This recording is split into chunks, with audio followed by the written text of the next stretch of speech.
how to add a Google Chrome Dino game shortcut to your home screen on the Samsung Galaxy S24 series. First, go back to your home screen by tapping on the home button at the bottom of the screen. And then on the home screen, touch and hold. Next, tap on Widgets. And then we scroll down and tap on Chrome. In here, tap on Chrome Dino. And then tap on Add.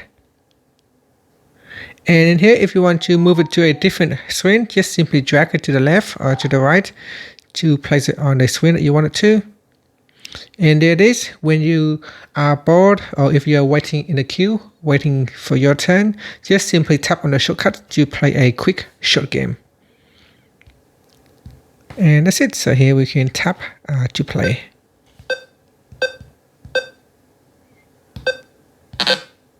So that's it. Thank you for watching this video. Please like and subscribe to my channel for more videos.